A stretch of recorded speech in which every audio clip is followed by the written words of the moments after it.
Hello everyone, welcome back to my channel. నేను మీ శ్రావణి. అయితే ఇవాళ ఒక ప్లాన్ చేసుకోలేదు అనమాట, ఇక్కడికి వస్తా అని చెప్పేసి. సడన్ గా నేను ఊర్లో ఉండడం వల్ల మా వారు ఈ డేకి రీచ్ అవుతారని కూడా అనుకోలే. తను వచ్చేసరికి వచ్చిన తర్వాత నేను అడిగితే ఇక్కడికి వెళ్దామా అని అంటే సరే అని చెప్పేసి వెళ్దాం అనగానే ఇంకా వెంటనే వచ్చేసినాం అనమాట. ఇంతకీ మేము ఎక్కడికి వచ్చామంటే మన యాదాద్రి భువనగిరి డిస్టిక్ లో నాగిరెడ్డిపల్లి గ్రామంలో ఉన్న రమణేశ్వర ఆలయంకి వచ్చామన్నమాట. నేను ఫస్ట్ టైం విజిట్, అసలు అనుకోకుండా ప్లాన్ చేసుకోవడం వల్ల పెద్ద టెంపుల్ గురించి తెలియకుండా వచ్చేసామన్నమాట. దీన్ని చేసిన వాళ్ళు వచ్చేసి శ్రీ రమానంద మహర్షి గారు అన్నమాట. సో ఈ టెంపుల్ ని విజిట్ చేసి ఎక్కడెక్కడ ఏమేం ప్లేసెస్ ఉన్నాయి, అసలు ఈ టెంపుల్ లో ఉన్న స్పెషాలిటీ ఏంటి. ఆల్రెడీ స్పెషాలిటీ తెలుసు, ఇక్కడ బంగారు శివలింగం, బంగారు లింగం ని స్థాపించి దానితో పాటు స్పెషల్ అంబియన్స్ ఉందంట. అంటే ఇక్కడ రకరకాల శివలింగాలు, అంటే అంటే ఒక్కొక్క నామానికి ఒక్కొక్క లింగం అని ఆ నిర్మాణించారంట. సో అవన్నీ ఈరోజు చూసి మనం ఈ వీడియోలో నేను మీకు ఎక్స్ప్లెయిన్ చేస్తూ ఈ వీడియో అంతా మీకు చూపిస్తాను. ఈ వీడియో మాత్రం లాస్ట్ వరకు చూసి లైక్ చేయడం, షేర్ చేయడం అండ్ అలాగే సబ్స్క్రైబ్ చేయడం మాత్రం మర్చిపోకండి. దాంతో పాటు నా వాయిస్ ని ఇగ్నోర్ చేయండి, full of cold and cough అన్నమాట. అస్సలు ఓపిక లేదు, బట్ ఏదో వీడియో చేయడానికి ట్రై చేస్తున్నా. So ignore my voice and dull face. దాని తర్వాత ఇక్కడికి ఎలా రావాలి అన్నది మా వారు ఎక్స్ప్లెయిన్ చేస్తారు. మేము వచ్చింది మాత్రం యాదాద్రి డిస్టిక్ లో ఉన్న వలిగొండ మండల్ నుంచి ఇటు సైడ్ వచ్చామన్నమాట. ఇది హైదరాబాద్ నుంచి రావాలి అంటే మాత్రం వియా భువనగిరి హైవే నుంచి లోపలికి వచ్చిన తర్వాత చిట్యాల రూట్ లో వస్తే మనకి నాగిరెడ్డిపల్లి అనే గ్రామంలో, అక్కడ నుంచి లోపలికి 1 కిలోమీటర్ లోపలికి వస్తే మనకి మెయిన్ రోడ్ పక్కకి ఈ టెంపుల్ ఉందన్నమాట. పెద్ద అడ్రస్ వాటి గురించి కన్ఫ్యూజన్స్ కూడా ఏం లేవు, మరి అడవి లోపల ఉంది అని కూడా కన్ఫ్యూజన్ ఏం లేదన్నమాట. సో దీని గురించి అడ్రస్ మా వారు చెప్తారు. సో బావా, ఓవర్ యు. చెప్పు, అడ్రస్ చెప్పు, క్లియర్ అడ్రస్. క్లియర్ అడ్రస్ కావాలా? టువర్డ్స్ మనం Warangal highway, Uppal ring road నుంచి వరంగల్ హైవేలో భువనగిరి విలేజ్ నుంచి బైపాస్ ఉంటది. భువనగిరి బైపాస్ నుంచి రైట్ తీసుకుంటే టువర్డ్స్ చిట్యాల హైవేలో నీకు మధ్యలో మిడిల్ పాయింట్ నాగిరెడ్డిపల్లి అనే విలేజ్ వస్తుంది. అక్కడ నుంచి రైట్ తీసుకొని లోపలికి ఒక 1 km లోపల నీకు ఈ టెంపుల్ వచ్చేస్తుంది. టెంపుల్ మెయిన్ గేట్ నుంచి లోపలికి ఎంట్రన్స్ రావాలి. అయితే ఎంట్రన్స్ లో మనము నార్మల్ గా కార్ పార్కింగ్ కే అనుకున్నాము, బట్ లోపల ఎంట్రన్స్ పర్ హెడ్ కూడా తీసుకుంటున్నాడు. పర్ హెడ్ కి 100 రూపీస్. అది ఏంటో అర్థం కాలేదు, 100 రూపీస్ ఎందుకు అన్నది అయితే తెలీదు. బట్ చూసాం లోపల ఎందుకు తీసుకున్నారు అనేది అయితే ఎవరు క్లారిటీ ఇవ్వలేదు. తనని అడిగితే కూడా ఏం చెప్పలేదు. బట్ 100 రూపీస్ అయితే ఛార్జ్ చేశాడు. పార్కింగ్ ఒక 50 రూపీస్ అడిగాడు. సరే అని చెప్పేసి మనం 3 మెంబర్స్ వచ్చాం కదా, 3 మెంబర్స్ కి 300 ప్లస్ ఒక పార్కింగ్ కి 50 రూపీస్ పే చేసాము. లోపల మళ్ళీ అంటే గుడి లోపలికి వెళ్ళిన తర్వాత వాళ్ళు మనకు దర్శనం టికెట్ లాగానే వాళ్ళు లోపలికి వెళ్ళిన తర్వాత తీసుకోకుండా ఒకటేసారి తీసుకున్నారు. తర్వాత లోపలికి వెళ్ళినాక అభిషేకము ఇలాంటివి ఉంటాయి కదా, ఆ అభిషేకానికి మాత్రం 500 రూపీస్ అరౌండ్ అని అన్నాడు అక్కడ. అది లోపలికి వెళ్ళినాక అనుకుందాం మనం. ఈ ప్లేస్ నేను వచ్చినప్పుడు అరౌండ్ ఒక 4-5 years బ్యాక్ అనుకుంటా, ఇంకా ఎక్కువనే. ఆ టైంలో ఇదంతా కన్స్ట్రక్షన్ లేదు, ఇదంతా అప్పుడు ఓపెన్ గ్రౌండ్. గేట్ నుంచి చూస్తే టోటల్ ఓపెన్ గ్రౌండ్ ఉంటుండే. ఒక చిన్న చిన్న లింగాలతోనే ఒక పెద్ద లింగం తయారు చేసి ఉంటుండే. అప్పుడు వచ్చినా మళ్ళీ ఇప్పుడు అరౌండ్ ఎన్ని ఇయర్స్ అవుతుంది, ఒక 10 years అనుకుంటా. 10 years అరౌండ్ అవుతుంది, 10 years అవుతుంది. ఆ టైం నుంచి ఇప్పటి వరకు ఇప్పుడు వచ్చాము. ఒకసారి లోపల వెళ్ళి చూసి రిమైనింగ్ ఎక్స్ప్లెయిన్ చేస్తా. ఓకే, అత్తమ్మదా వెళ్దాం. అక్కడ చెట్టు కింద చూడండి, వాళ్ళు పిక్నిక్ వచ్చినట్టు ఎంతో మంది వచ్చారు. మంచిగా భోజనం అవన్నీ అక్కడే కూర్చొని ఫ్యామిలీ మస్తు రేట్ ఉంటాడు, బాగుంటది అలా చెప్తుంది. యాక్చువల్లీ మెయిన్ గేట్ నుంచి లోపలికి వచ్చిన తర్వాత లెఫ్ట్ సైడ్ లో పార్కింగ్ ఉంది. ఇదంతా పార్కింగ్ చాలా పెద్దగా ఉంది. ఆ పార్కింగ్ లో కూడా అక్కడ అన్నదానంది సంథింగ్ ఏదో సెక్షన్ ఉన్నట్టుంది, అక్కడ ఒకటి ఉంది. అది లాస్ట్ లో చూద్దాము. అది రిటర్న్ లో వచ్చిన తర్వాత బయటకు వెళ్ళి చూద్దాం. కానీ పార్కింగ్ అయితే చాలా పెద్ద ఉంది. ఇటు సైడ్ ఏమో కార్ పార్కింగ్ ఇచ్చాడు, అవతల బస్సెస్ కానీ పెద్ద పెద్ద వెహికల్స్ వచ్చిన వాళ్ళకి అవతల సైడ్ ఇచ్చిండు. కార్ పార్కింగ్ అయిపోయినాక మెయిన్ ఎంట్రన్స్ ఇక్కడ ఉంది. ఇంకా కార్ పార్కింగ్ ఇక్కడ పెట్టేసి లోపలికి వెళ్ళాలి. లోపల దేవాలయం ఉంది, దా వెళ్దాం లోపలికి. అక్కడ ముందట దేవాలయం ఎంట్రన్స్ అని ఉంది అక్కడ. సో మేము ఇప్పుడు లోపలికి వెళ్తున్నాము. పార్కింగ్ తర్వాత ఇది ఎంట్రన్స్.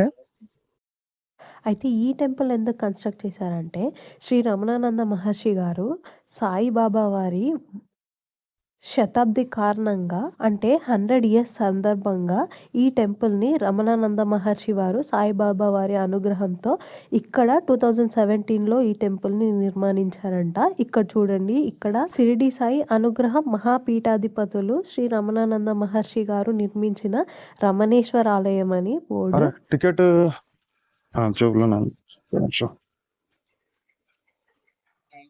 ఇది యాక్చువల్ ఎంట్రీ టికెట్ అంటే దేని గురించి అన్న?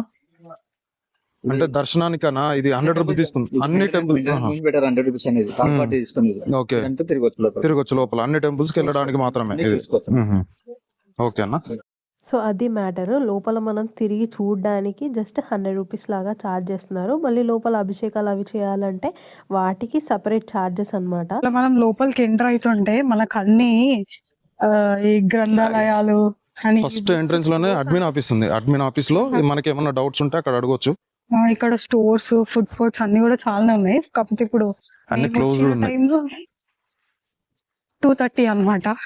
అసలు ప్లాన్ లేకుండా వచ్చినాం కాబట్టి లేట్గా వచ్చినాం, లేదంటే కాస్త ముందే వచ్చేవాళ్ళం. టాయ్స్ షాప్, గిఫ్టింగ్ స్టూడియో ఇలా చాలా ఉన్నాయి. ఫుడ్ కోర్ట్ కూడా ఉంది ఇక్కడ. ఇది చెప్పుల స్టాండ్ ఉంది. ఇక్కడ చెప్పులు ఇప్పేసి వెళ్దాం దా. ఈడ పెడదాం దా, ఇక్కడ లాస్ట్ లో.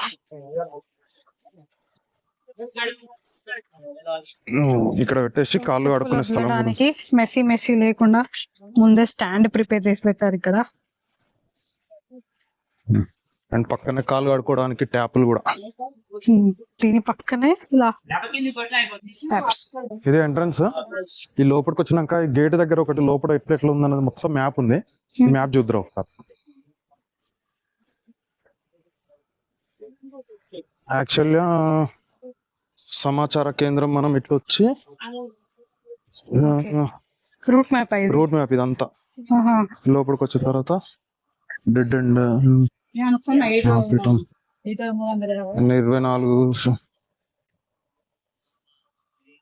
లక్ష రావాలి. సో టెంపుల్ లోపలికి రాగానే ఈ ఒకవేళ ఎక్కి నార్మల్ గా నడుచుకుంటూ వెళ్ళే వాళ్ళు ఇబ్బంది ఉంటే ఈ ఎలక్ట్రికల్ వెహికల్స్ ఉన్నాయి. నాకు తెలిసి ఈ టోకెన్ ఉండొచ్చు. ఈ టోకెన్ తీసుకొని ఇక్కడ నుంచి పోవాలి. ఎంట్రన్స్ లోని లింగాలు కదా ఎలక్ట్రికల్ వాహన టికెట్ కౌంటర్ అదే. ఆ టికెట్ తీసుకుంటే వాళ్ళ దాంట్లో తీసుకెళ్లి మొత్తం తిప్పుకొని తీసుకొస్తారు. ఈ వెహికల్ యూజ్ చేయాలంటే పర్ హెడ్ కి 30 రూపీస్ ఛార్జ్ చేస్తున్నారు. వెంకటేశ్వర స్వామి, గణపతి, లక్ష్మీదేవి, వీటన్నిటితో పాటు అన్ని దేవతలు ఉండి దాని వెనకాల లింగాలు. ఒక్కొక్క లింగానికి ఒక్కొక్క పేరు ఉంది చూడు. ఓం నర ఒక్కొక్క నామానికి ఒక అవతారాలు. సో మనకు అది ఎంట్రన్స్. ఇక్కడ నుంచి రాగానే లెఫ్ట్ సైడ్ లో ఇవేంటంటే కాలభైరవుడు, తర్వాత శ్రీ భస్మరుద్రుడు, దాని తర్వాత జగదాంబ మహాదేవి అంట. సో ఎంట్రన్స్ లో రాగానే లెఫ్ట్ సైడ్ లో ఇలా ఉంది. ఇది ఈ మ్యాటర్ అంతా బోర్డు పైన రాసి ఉంది అనమాట. అంటే ఎక్కడెక్కడ ఏముంది అనేది మొత్తం డీటెయిల్ గా రాసి పెట్టినారు. అక్కడ లింగాలు ఉన్నాయి. దాని పక్కన ఈ లింగాలు ఉన్నాయి. ఓకే, ఇవి విధ లోహ లింగాలు అంట. అంటే కాదు, అష్టలోహాలతో చేసిన లింగాలు, అష్టవిధ లోహాల లింగాలు అంట. అదేమో అభిషేకం చేసే భక్తులు మాత్రమే పైకి రావాలని ఉంటాయి. ఇక్కడ మనం ఈ లింగం దగ్గర మనం అభిషేకం కూడా చేసుకోవచ్చు అంట. సో ఇక్కడ చూడండి, రాగి శివలింగేశ్వరం, సిల్వర్ శివలింగేశ్వర్, దాని తర్వాత ఇత్తడి అని ఇలా రకరకాల లోహాలతో శివలింగాన్ని ప్రతిష్ఠించారనమాట ఇక్కడ. దాని తర్వాత ఇక్కడ ఇంకొక శివలింగం. ఉన్నారు ఇక్కడ మనం కొబ్బరికాయ కొట్టడానికి ఇలా ఒక సెపరేట్ గా స్టోన్ రెడీ చేసి పెట్టారు. దీనిపైన కొబ్బరికాయ కొట్టి కూడా దర్శనం చేసుకోవచ్చు. అయితే లాస్ట్ లో గోపురం ఉంది కదా, ఆ గోపురం కనిపిస్తుందా గోపురం? ఆ గోపురంలో బంగారు లింగం ఉంది. ఓకే, ఆ గోపురం దగ్గర అక్కడి నుంచి తర్వాత అమ్మవారి దర్శనం అది చేసుకున్న తర్వాత ఇట్లా లోపలికి వస్తే అమ్మవారి దర్శనం అయిపోయి ఇట్లా బయటికి రావచ్చు అనమాట. ఇక ఇక్కడ కూడా అన్ని లింగాలు ఉన్నాయి. ఒక్కొక్క అష్టోత్తరం తోటి ఒక్కొక్క లింగం ఒక్కొక్క లింగం లాగా. ఇప్పుడు ఇక్కడ నెంబర్ కనిపిస్తుందా 825 అని, అంటే ఇటు పెట్టుకుంటూ వచ్చేస్తున్నారు. ఇక్కడ 700 ఉంది, ఇక్కడ 800, అంటే లింగాల మీద ఉన్న నెంబరు. అవన్నీ కింద నెంబరింగ్ ఇక్కడ 792 ఓం గ్రో. ప్రతిరోజు ఈ లింగాలన్నిటికీ అభిషేకం జరుగుతుందంట ఇక్కడ. ఇక్కడ మనం బంగారు శివలింగం దగ్గరికి వెళ్ళేప్పుడు లెఫ్ట్ సైడ్ లో మనకు అన్ని సహస్ర శివలింగాలు కనిపిస్తాయి. ఇట్లా 93 లింగాలు ఉన్నాయి, 67 శ్రీచక్రాలు ఉన్నాయంట. ఎలా మనం లింగాలు board వేరు, కూడా ఇంకో mention శ్రీచక్రాలు. చేశారు. లింగం వేరు, శ్రీచక్రాలు ఇట్లా ఉన్నాయి కదా, ఇవి అవి 67 ఉన్నాయి ఈ మొత్తంలో. లింగాలే ఉన్నాయి ఇక్కడ ఈ లెఫ్ట్ సైడ్ మొత్తం. వాటన్నిటితో పాటు డీటెయిల్ డిస్క్రిప్షన్ అంతా ఈ బోర్డు పైన 36 లింగాలు 2016 నవంబర్ 7న. ఓహో, ఎప్పుడెప్పుడు స్థాపించారో కూడా వాళ్ళు డేట్ వేసి పెట్టారు ఇక్కడ. ఇక్కడ వచ్చేసి 2016, 17, 18 వచ్చాడు ప్రతిష్టానం. అప్పటి నుంచి దీన్ని నిర్మాణిస్తూనే ఉన్నారంట. బాబోయ్, ఎంత కష్టం ఇన్ని లింగాలు దేవాలన్నా కూడా.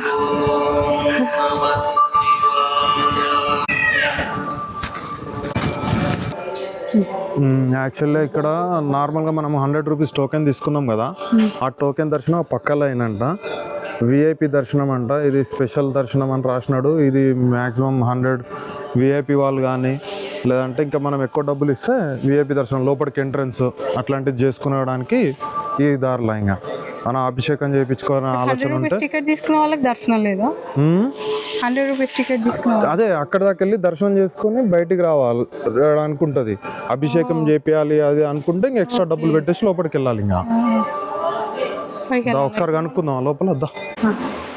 ఇప్పుడే ఆ బ్రదర్ని అడిగిన, ఇప్పుడు లింగానికి అభిషేకం చేపియాలనుకుంటే మనం పర్సనల్గా మనం వెళ్ళి వాటర్ పోసి అంత అభిషేకం చేపియాలనుకుంటే ఈచ్ పర్సన్ 500 అంట. ఇప్పుడు ముగ్గురం వెళ్తే 1500, ఇద్దరం వెళ్తే 1000 రూపీస్.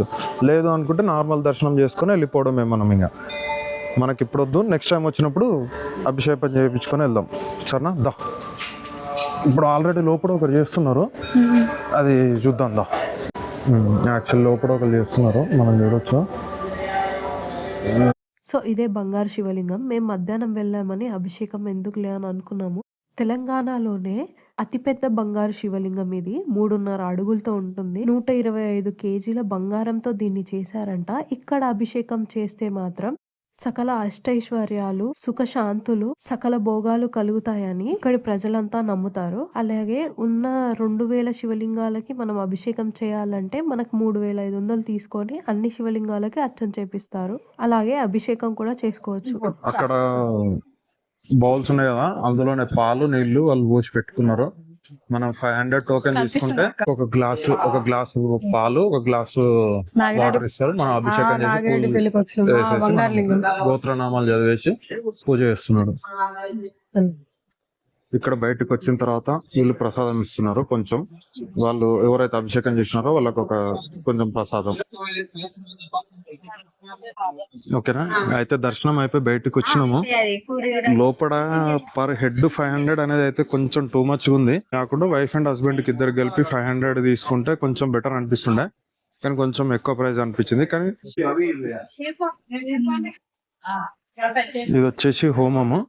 ఇది ఎప్పుడు మండుతూనే ఉంటదంట. అక్కడ కౌంటర్ లో ఉన్నాయి. మనం కొబ్బరికాయ ప్లస్ ఇంకా ఏంటి కొబ్బరికాయ ఇంకేమో ఇస్తున్నారు, అవి చూసొద్దాం ఒకసారి. నవధాన్యాలు అంటారు కదా, నవధాన్యాలు అన్ని వేసి కొబ్బరికాయలు వేసి ఇస్తున్నారు. ఎంత అండి అది? అయితే ఇదే సాయి ధుని అని అంటారు కదా. ఇక్కడ షిరిడీలో ధుని ఉంటది కదా మనకి, అది ఎప్పుడు వెలుగుతూనే ఉంటది కదా. అక్కడ నుంచి నిప్పు తెచ్చి ఇక్కడ వేశారంట. అది స్పెషల్ ఇక్కడ. ఇక్కడ ఎవరైతే ఈ ధుని చుట్టూ ఈ నవధాన్యాలు పట్టుకొని ఇలా తిరిగి మన ఓపిక మేరకు 3 నుంచి 108 వరకు ఈ నవధాన్యాలు అందులో వేస్తే చెడు ప్రభావం ఏదైనా ఉన్నా పోతుందని ఇక్కడ నమ్మకం. సో ఇలా హోమం జరిగే దాని పక్కకి వాళ్ళ కొన్ని క్షణములు మౌనంగా ధ్యానంలో కూర్చోండి అని అంట. అంటే రిలాక్స్ అయ్యి కూర్చోడానికి ఈ ప్లేస్ ఉంది. ఇక్కడ డ్రింకింగ్ వాటర్ కూడా అవైలబుల్గా ఉన్నాయి. కాసేపు అలా రిలాక్స్ అవుదాం. అయితే ఇంతకుముందు హోమం చూపించా కదా, అక్కడ మా మమ్మీ ప్రదక్షిణాలు చేస్తుంది. అది అయిపోయేలోపు కాసేపు రిలాక్స్ అవుదాం అని చెప్పి వచ్చి ఇక్కడ కూర్చున్నా. ఇక్కడ తర్వాత మనము ఆదిశక్తి 9 అవతారాల రూపాల్లో దుర్గామాత ఎలా ఉంటుందో పక్క టెంపుల్లో ఉందన్నమాట. మనం అక్కడికి వెళ్ళాలి. ఇక్కడ డ్రింకింగ్ వాటర్ కూడా అవైలబుల్గా ఉన్నాయి. ఈ వాటర్ తాగి కాసేపు ఎవరన్నా ఇలా నాలా నీరసం ఉన్న వాళ్ళు వచ్చి కూర్చోవచ్చు అనమాట. కాసేపు రిలాక్స్ అవ్వచ్చు. ఇంకా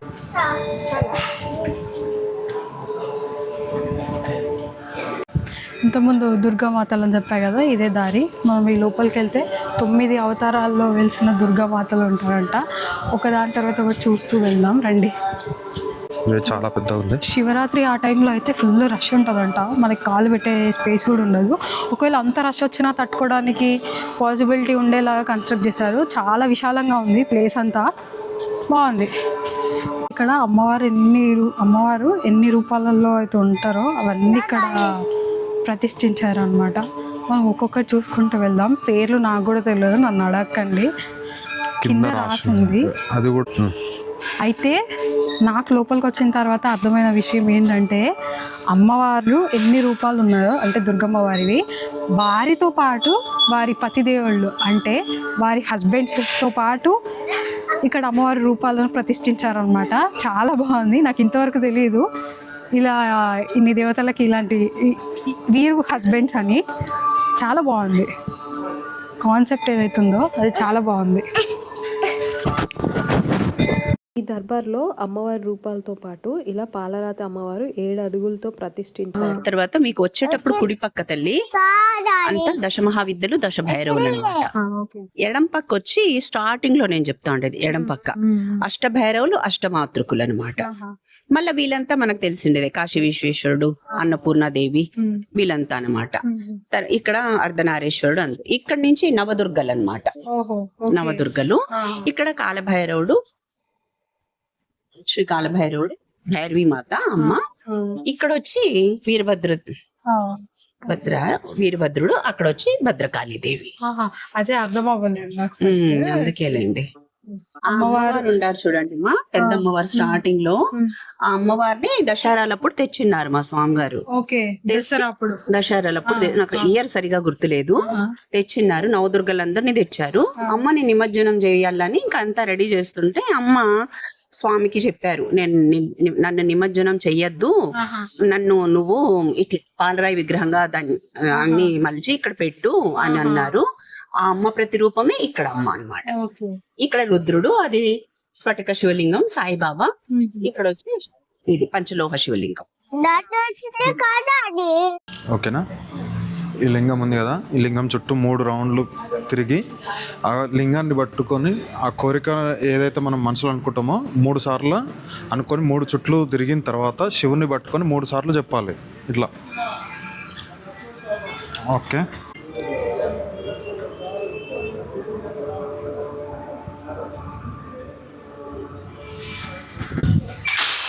ఈ లింగాన్ని ప్రత్యేకత ఏంటంటే, మన నరదిష్టి కానీ సంథింగ్ ఎవరన్నా ఏదన్నా చేసిరని ఉంటే ఇక్కడ వచ్చి అభిషేకం చేయించుకుంటే అది పోతుందంట. ఓకే. ఈ లింగం దగ్గర అక్కడ వాళ్ళు అన్నీ అరేంజ్ చేస్తారు. మనం చేపించాలనుకుంటే అక్కడ టోకెన్ తీసుకొని వచ్చి చేయించుకుంటే ఇక్కడ చేస్తారు.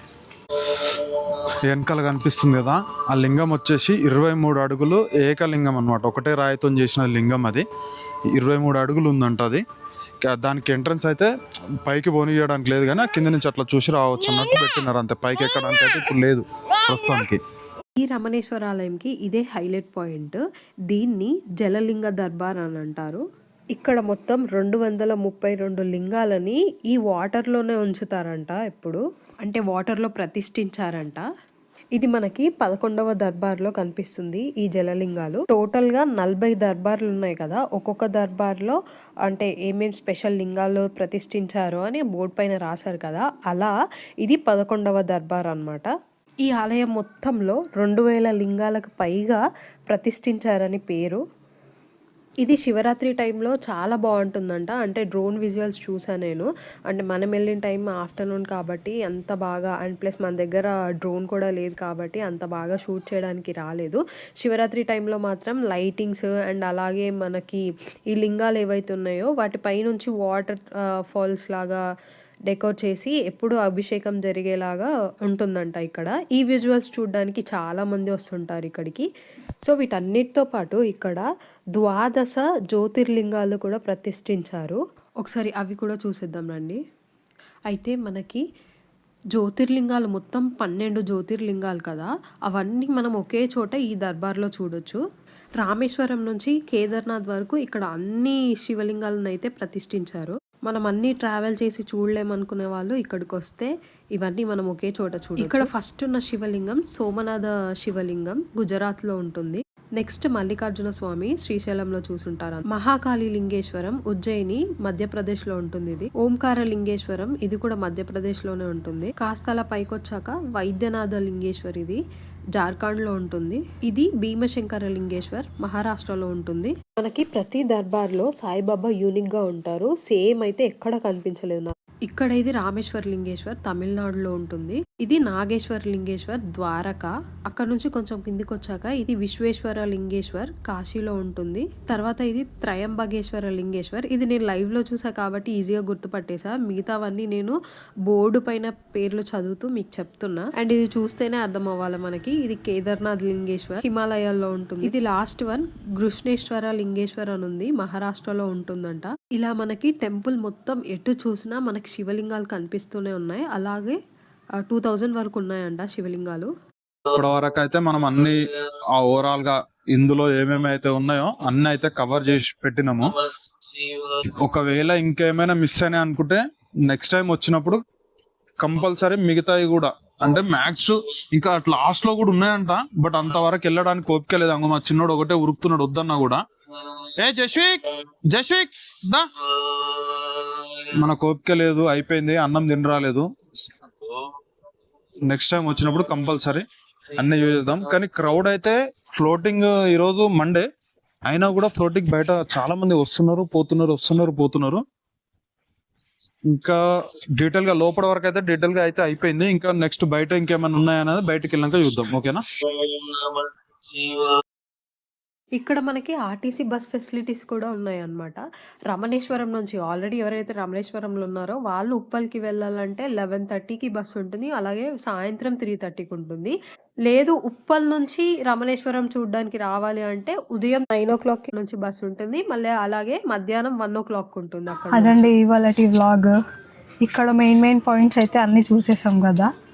మేము అంటే మాకు తెలిసినంత వరకు ఆఫ్టర్నూన్ టైంలో క్లోజ్ ఉంటుందేమో అని అనుకున్నాం టెంపుల్. కానీ ఆఫ్టర్నూన్ క్లోజ్ ఉండదు. మార్నింగ్ 7 o'clock ఓపెన్ అయ్యి ఈవినింగ్ 7 వరకు కంటిన్యూగా టెంపుల్ రన్ అవుతూనే ఉంటుంది. అండ్ ఈవినింగ్ అయ్యే కొద్దీ పబ్లిక్ ఎక్కువ వస్తున్నారు. అండ్ నెక్స్ట్ ఇక్కడ ఈ ఓపెన్ ఏరియాలో మనకు ఆఫ్టర్నూన్ ఏదైతే క్లోజ్ అనుకున్నామో అక్కడ అన్నదానం ఈ టెంపుల్ వాళ్ళే ఏర్పాటు చేస్తారంట. ఎవరైనా లేట్ అయ్యింది అని అనుకునే వాళ్ళు ఇక్కడే శుభ్రంగా అన్నదానంలో అన్నం తినేసి వెళ్ళొచ్చు అనమాట. అండ్ ఇక్కడ కిడ్స్ కోసం ప్లే గ్రౌండ్ అండ్ అలాగే రెస్టారెంట్స్ ఇవన్నీ కూడా ఉన్నాయి. ఓవరాల్గా టెంపుల్ అయితే బాగుంది. కానీ బడ్జెట్ పరంగానే కొంచెం ఎక్కువ అని అనిపించింది. యాజ్ మై హస్బెండ్ టోల్డ్, ఇంతకుముందు చెప్పారు కదా కపుల్కి 500 ఉంటే బాగుండేది అభిషేకానికి అని. సో సేమ్ ఒపీనియన్ నాది కూడా అంతే. కొంచెం అక్కడ ఎక్కువ అనిపించింది. అండ్ ఇంకా ఆర్టీసీ బస్ అవైలబిలిటీస్ అదంతా చెప్పారు కదా. సో అదనమాట. మేము ఇంకెక్కడైనా వీడియోలో ఏమన్నా స్కిప్ చేసున్నా లేకపోతే చెప్పలేకపోయినా సారీ ఫర్ దాట్. ఒకవేళ ఏమైనా తప్పు ఇన్ఫర్మేషన్ అనిపించినా కూడా నాకు కింద కామెంట్ బాక్స్లో షేర్ చేయండి. అండ్ ఇంతకీ మీరు ఎవరైనా అంటే నియర్ బై భువనగిరి, హైదరాబాద్ ఇలా ఉండే వాళ్ళు ఎవరైనా విజిట్ చేశారా ఈ ప్లేస్కి? విజిట్ చేస్తే మాత్రం నాకు కింద కామెంట్ బాక్స్లో కామెంట్ చేయండి. Let's connect. అంటే నియర్ బై పీపుల్ ఎంతమంది వచ్చారో అన్నది కూడా మనకు తెలుస్తుంది కదా. అండ్ ఈ టెంపుల్ పైన మీ ఒపీనియన్ ఏంటి అనేది కూడా నాతో షేర్ చేసుకోండి. That's all for today. Bye bye. See you in the next video. And ఈ వీడియో కనుక మీకు ఇన్ఫర్మేటివ్ అనిపిస్తే మాత్రం లైక్ చేయడం, షేర్ చేయడం అండ్ అలాగే సబ్స్క్రైబ్ చేయడం మాత్రం మర్చిపోకండి. ఈ వీడియో ఎవరికైనా యూస్ఫుల్ అనిపిస్తే వాళ్ళకి షేర్ చేయండి. Thanks for watching. Bye bye. ఇది పిల్లల ప్లే గ్రౌండ్ అన్నమాట. అంతా అయిపోయాక ఇక్కడ పిల్లలకి కొంచెం టైం పాస్ చేయించవచ్చు. అండ్ అలాగే ఇక్కడ సేవలకు మాత్రమే అని ఉంది. అంటే సేవ అందించిన వారు ఓన్లీ వాళ్ళకి ఇక్కడ లంచా ఏంటో అర్థం అవ్వలేదు. అది ఇక్కడ నుంచి అక్కడి వరకు ఉంది అది, మరి లేదా అన్నదానమే ఇక్కడ చేస్తారో తెలీదు. అండ్ ఇక్కడ ఐ లవ్ రమణేశ్వరం అని ఉంది. దాని తర్వాత అక్కడ బేకరీ, క్యాంటీన్స్ ఇవన్నీ ఉన్నాయి. అక్కడ జ్యూస్ పాయింట్స్ అవన్నీ ఇక్కడ ఉన్నాయి అన్నమాట. బాగుంది, కేఫ్ ఉంది ఇదంతా. సో దీని తర్వాత ఇంకా ఎగ్జిటే.